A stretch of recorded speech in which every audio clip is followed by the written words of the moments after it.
Students, आज आपण पाहणार आहोत practice set number 7. Some angles are given below using the symbol of congruence. Write the name of pairs of congruent angles in this figure. इथं already figures दिलेले आहेत आणि आपल्याला फक्त कॉन्ग्रन्स म्हणजे एक त्या अँगलनुसार सेम असणारे जे मेजरमेंट आहे, सेम असणारे डिग्रीज असणारे आपल्याला अँगल शोधायचे आहेत आणि ते पुढे फक्त राईट करायचे आहेत. तर हा सगळ्यात सोपा असणारा प्रॅक्टिस सेट असणार आहे. तर सॉल्व्ह करूयात. सुरुवातीला बघूयात, हा जो आहे AOC हा जो आहे राईट अँगल आहे. त्यानंतर PQR हा पण काय आहे, राईट अँगल आहे.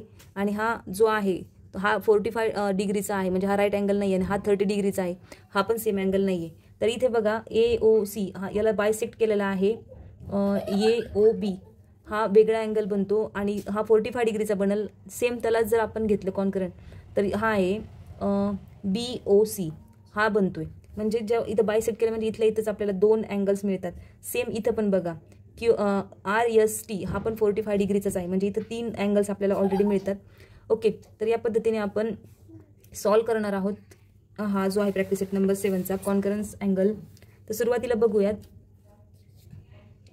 जो आहे अँगल AOB हा कितीचा आहे, 45 डिग्रीचा आहे. AOB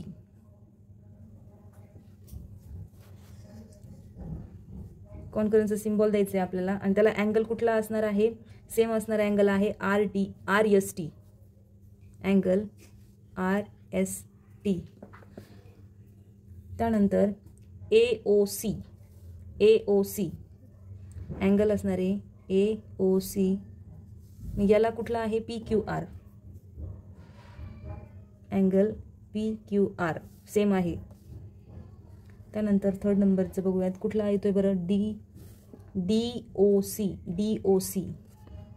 angle DOC concurrence.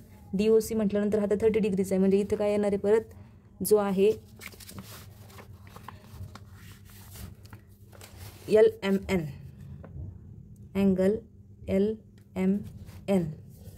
त्यानंतर 4 नंबरचं बघूयात, AOB अँगल AOB याला कॉन्करन्स असणार आहे. कुठला येतोय बघा बरं.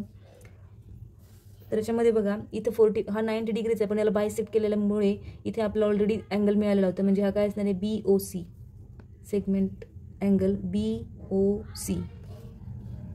त्यानंतर BOC यालाच अजून काय, इथं 45 डिग्रीचा अजून एक अँगल आहे, म्हणजे angle BOC concurrence angle RST.